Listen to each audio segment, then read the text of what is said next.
tātou whai mai e le sainga.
Ja, 𝚘𝗥𝗦𝗧, ke alofa ma le agalelei o tatou tapa'amasili le lagi lenei asofou. Ia, ai le amatalia le tatou aunaga lenei taeao. Tatou te o lava e fa'atanisia le agaga paia o le atua e fa'atasi mai. E nā te taʻitaʻina i tatou lenei aso o le tatalo lausuga toina. Ia, tatou tatalo. Lo matou tamā o le lagi. Ia pa ia o lou suafa. Ia o mai o lo malo. I whai o lo finangalo le rau langi pe o whai le langi. Le nei lava tae a whaulu mātou o tua ina ua mātou ala whai mai o mātou moenga.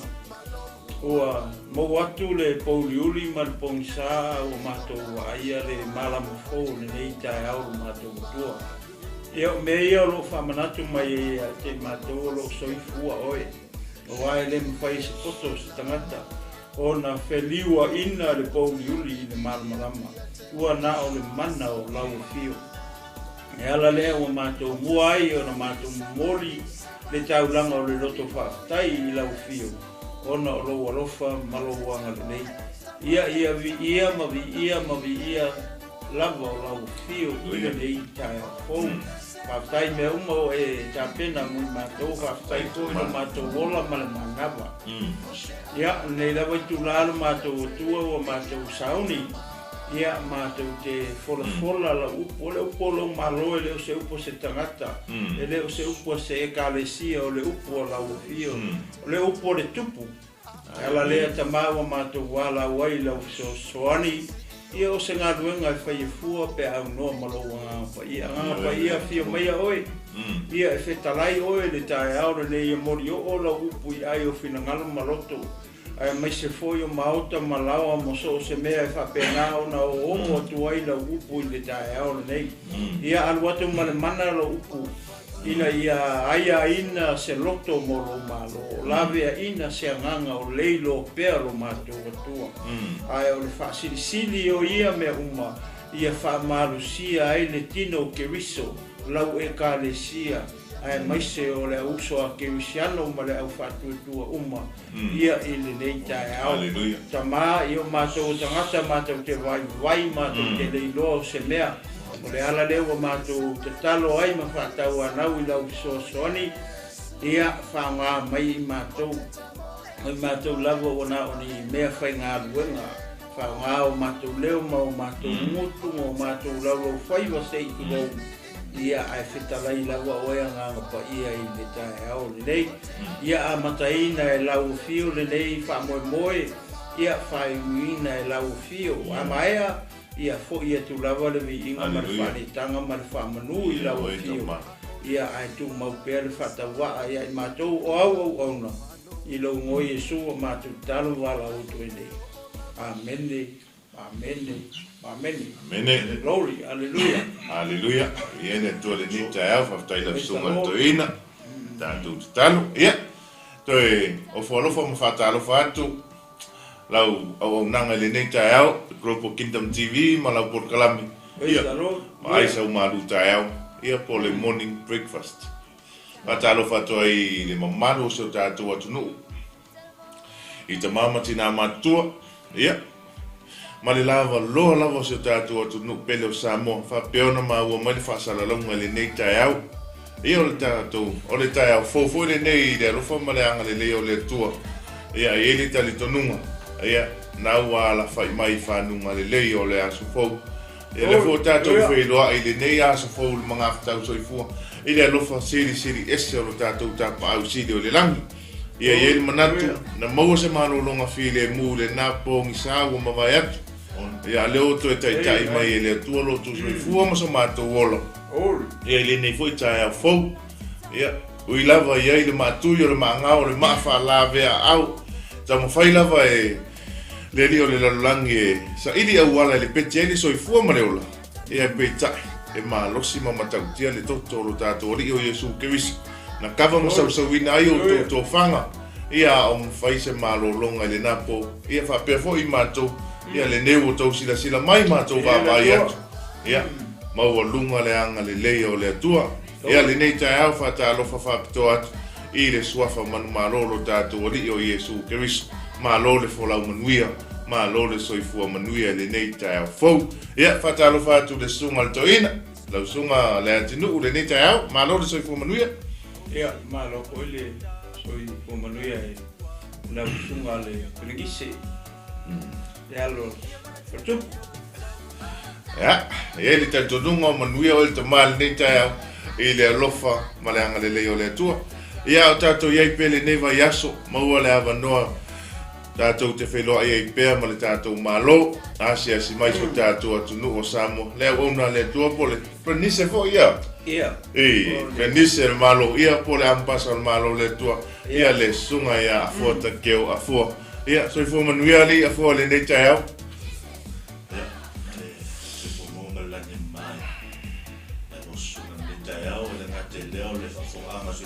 Amen. So no fatu le so na malo Yesu Kristo le dita yao. Ele tua o fai o na to e ta mai le o to se fo va peso mato vola. Amen. Na to te o fa so ta no ele lo fa mala le tua le dita yao. Hallelujah. Le dita yao ia wa ar fa mai fo so ta to atu. E fe al manga luenga wa to fia e na lue ia o le talo ia e fe ma le dita yao. Le fatto a mat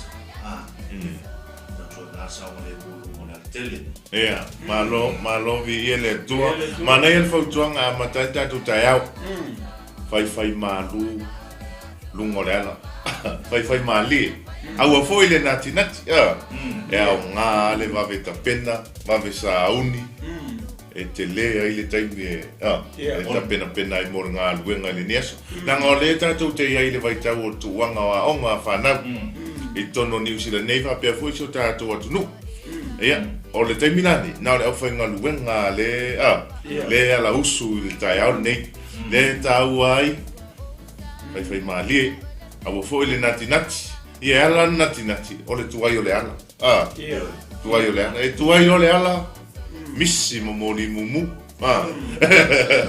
ia fatalo fatu tato ainga mafuta mai le nei tai au lunga pena tu failangi morning naya mafuta mai le tinaya nei America Samoa ia malole ala usu i fe au manga luenga o le nei aso ia tato ainga uma vole maua tu suafa ia afa peona fatasi mai le nei tai au fatalo fatu le suafa manu malolo tato o o Yesu Kiriso ele tato nunga lawa fanga solo le por kalame por Fenicia le tupulang talabo au talabo mo Kiriso po le YFC Youth for Christ Samoa o lo fa peona fatau taia le por kalame le i kato sento i Marifa i le ofiso a onga ia afa peo maua mai le nei fasalauga le nei tai au sio tatou atunu pelo Samoa o le avanoa lelei nei mo fanau o le avanoa lelei nei mo fanau ma tupulaga e o aina i tamaiti e faalogologo